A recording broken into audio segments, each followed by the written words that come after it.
Hey guys, this is Timothy with the Obro Wood Co. And today I'm going to show you 3 different ways to turn a pin. Okay, so way number 1, I'm just going to do like as traditional and simple as you get with just the roughing gouge. You can do it all the way through with that. And I will be turning the birch blink that I set up in the previous video. If you have not seen the video 3 ways to set up or prep for a turning project or turning a pin, then I would definitely recommend seeing that first. You can stop and go watch that now. But if you're just wanting to see me turn a pin, this is where you'll go for that. So I'm just sticking it on this pin mandrel. You want to put a bushing, I think it's called a bushing, in between each layer. And then, yeah. I use 1 extra bushing because sometimes I trim my tubes a little bit too short, and then this tightening nut can't go all the way.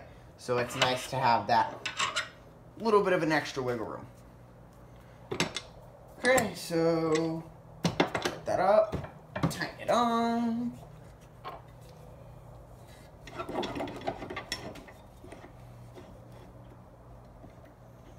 So for this, as you can probably see, if they're not a perfectly straight line, the other 2 should be better drilling them on the lathe than on the drill press. But let's just see how these turn. I'm turning these at 3,500 RPM, and I am wearing a face shield. For those of you wondering, I always recommend that, especially for something where it can fly off as easy as a mess up on a pin. Okay. First off, I'm just going to rough it out, and here is a magical time lapse of me roughing it out. Okay, so that was a time lapse of me roughing these out. I mean, you didn't think I could turn it that fast, did you?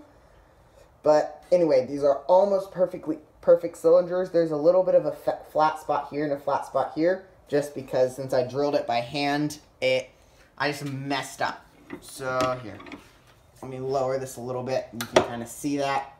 The flat spot for this one will be right on top here and right on top here. Okay, now I'm going to make it my preferred shape. I prefer a little bit of a curve on top rather than what most people like is just a straight pin or fun bumps. It's super simple but elegant at the same time. Here we go.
Cool, that is done. Now yeah, that's done.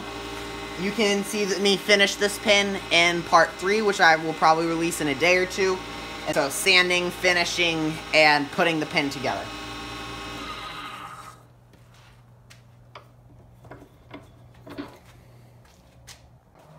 So you just saw me turn the poplar blank, which I had prepared just using a hand drill. That one I turned all with a roughing gouge, and it was like as traditional and simple as you get. This will be like one level up. You pay a little more, you get a little better gear. So this will be the sycamore, which I drilled using the Jacob's chuck on the lathe. I'm just going to blank that up, and I'm going to turn it using the skew. This is a great tool if you don't have one already.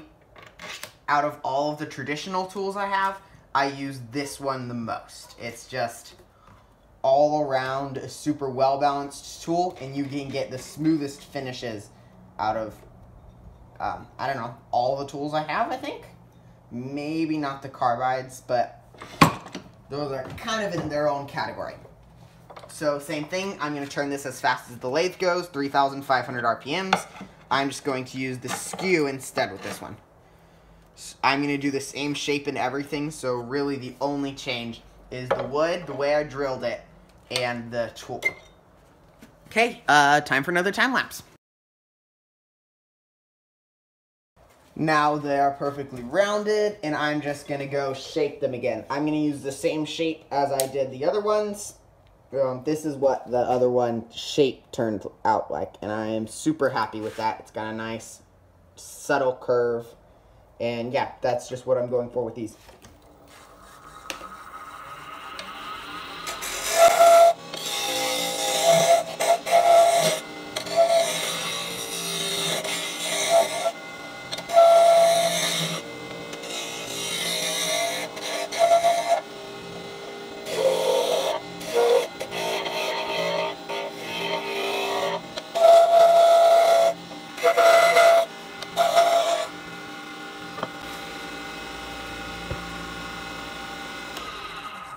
Okay, so yep, that's the shape. This sycamore has beautiful grain, no spalting, but it's a great grain.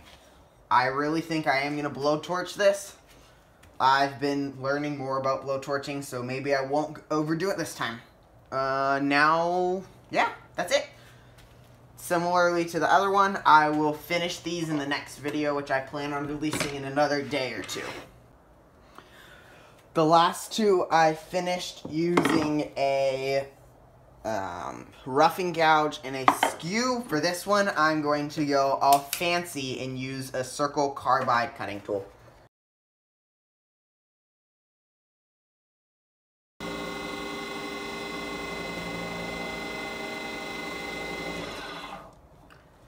This is a gorgeous dark wood. I haven't really made many dark wood pins, and I'm super happy with this. I've mostly done light ones or acrylics. Yep, so this is done. Now I'm just going to shape it. Again, I'm using the circle carbide cutter, and I'm going to shape it the exact same shape I did all the other ones, so you can just see the difference in the turning methods.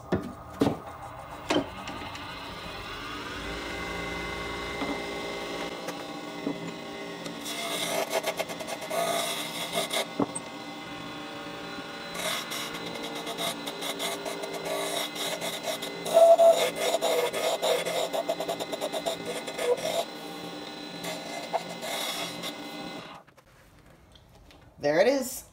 Guys, thank you for watching. This has been how to turn a pin 3 different ways on a lathe using 3 different sets of tools. Thank you for watching. I will release the finishing video where I finish these and put the pins together in probably another day or 2. Thanks for watching. See you next time.